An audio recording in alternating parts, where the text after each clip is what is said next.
Good morning and welcome to Rose Red Homestead.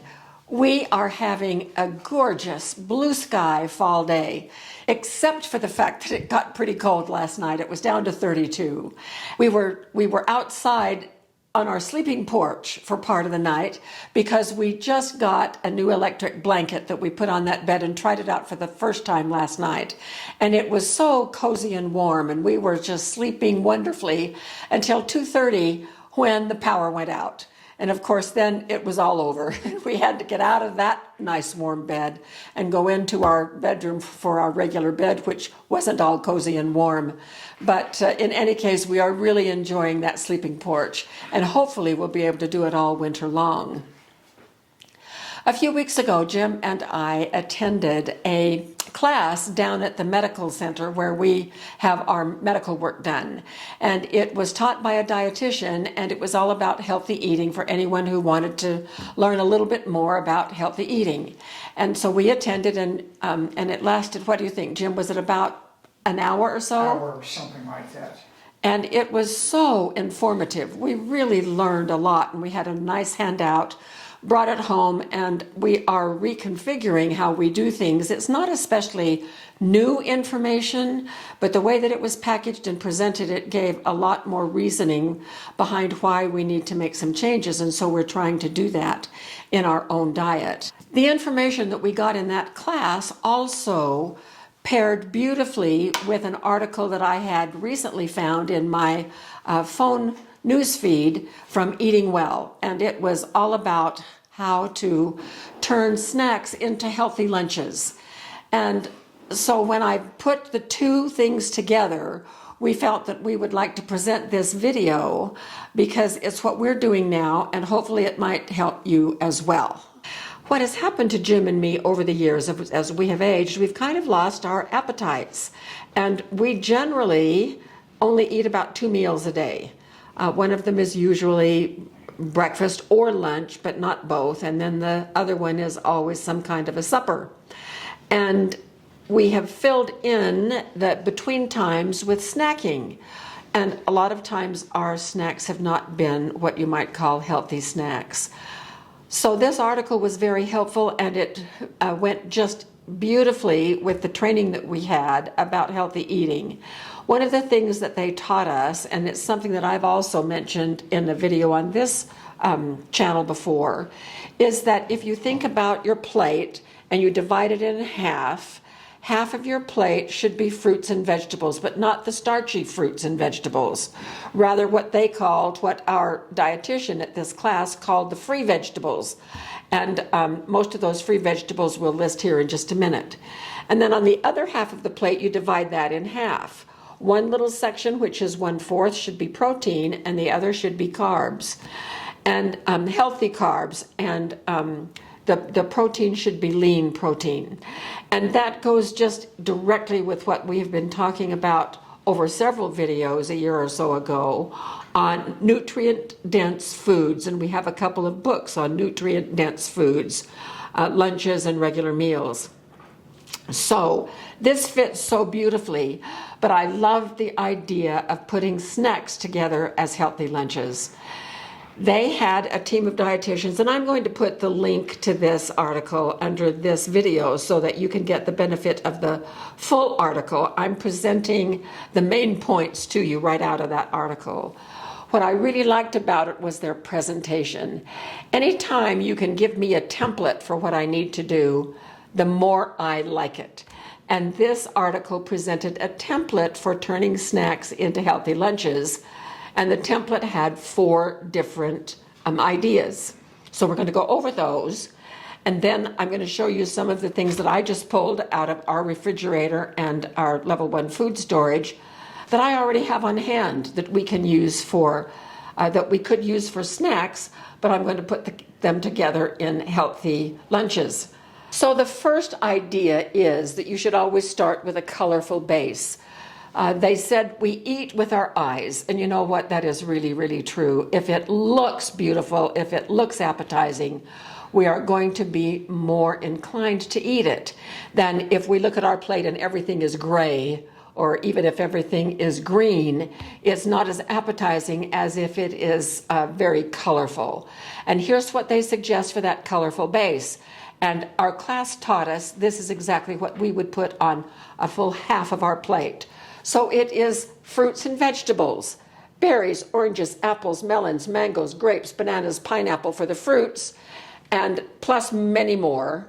And then veggies that are wonderful and colorful, beets, cabbage, peppers, spinach, and kale. You all know we don't eat kale, so I always have to put spinach in there. Asparagus, radishes, carrots, celery, cucumber, and sweet potatoes. Now I have those gathered right over here, the ones that I was able to pull from my refrigerator.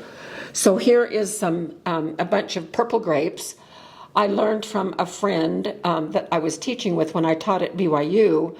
Her father was a doctor, and he always recommended that she bring for lunch purple grapes instead of green grapes because they have more flavonoids, more color, and which has health benefits.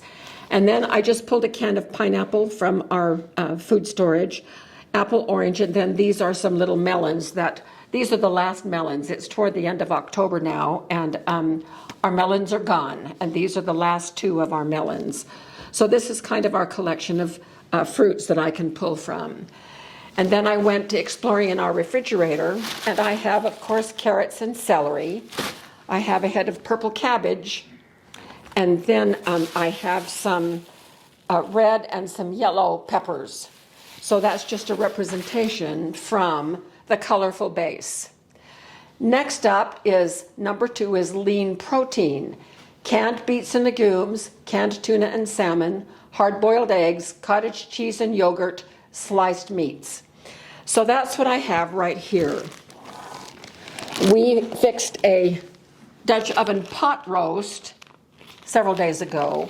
This is the last of that roast that is sliced very thin, and it's very, very lean. So this is a lean protein. And then I have some honey ham, some pepperoni.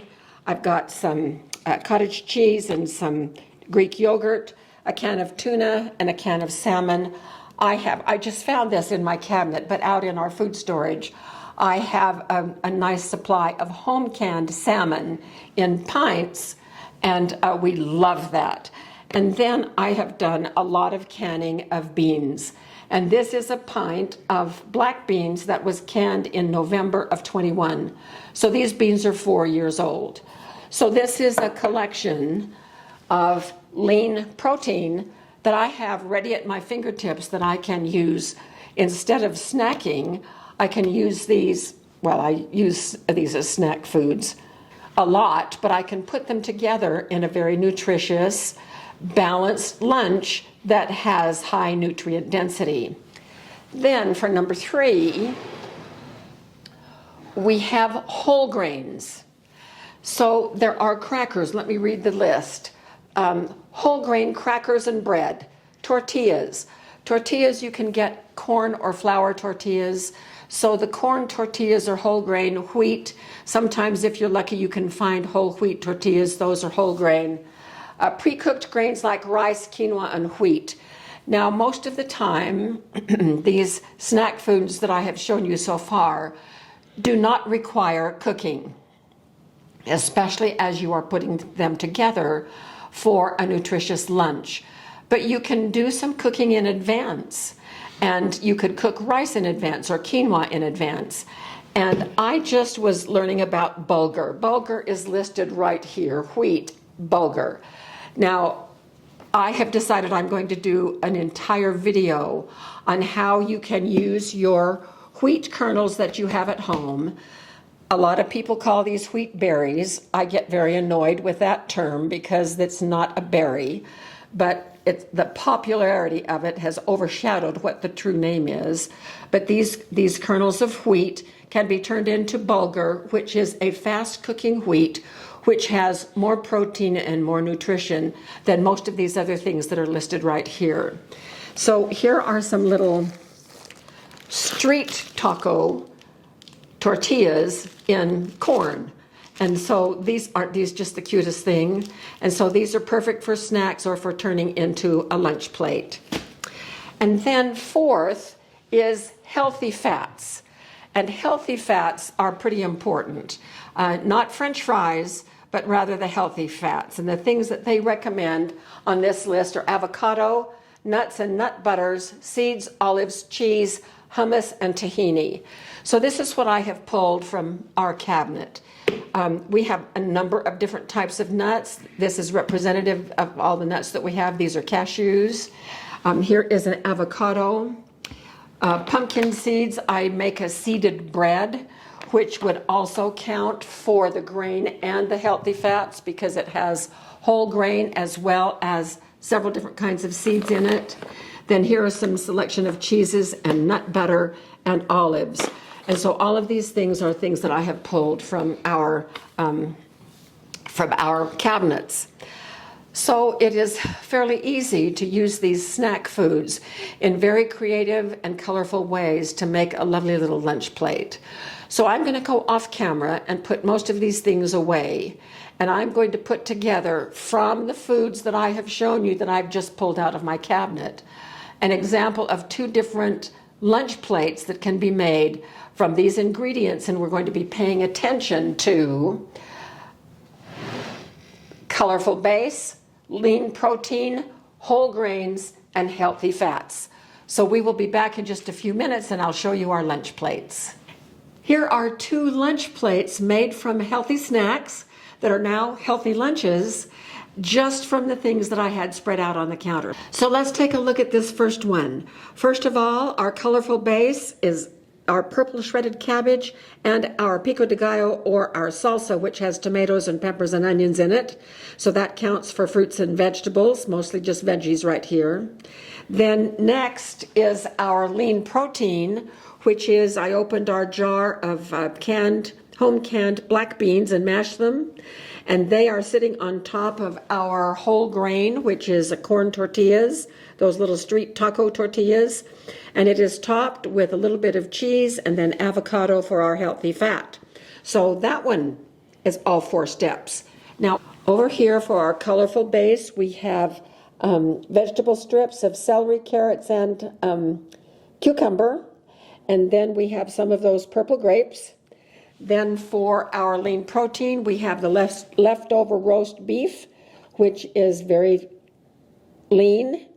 And then our grain is our 100% whole grain wheat thins. And then our healthy fat is some pieces of cheese, and we will do the cheese on the crackers. And so we have made our lunch for the day, combining our healthy snacks. I hope you try this. Give us some more ideas, things that you've put together for your lunches based on just combining healthy snack foods that you have already around your house. These are all no cook, except I did put the little tortillas in the microwave for a minute to melt the cheese, but that's all. It was quick and easy. So these are very fast to do. I always keep vegetable strips in the refrigerator already done, and so that made that very easy as well. So enjoy, and thank you so much for being with us, and we will see you very soon for more videos.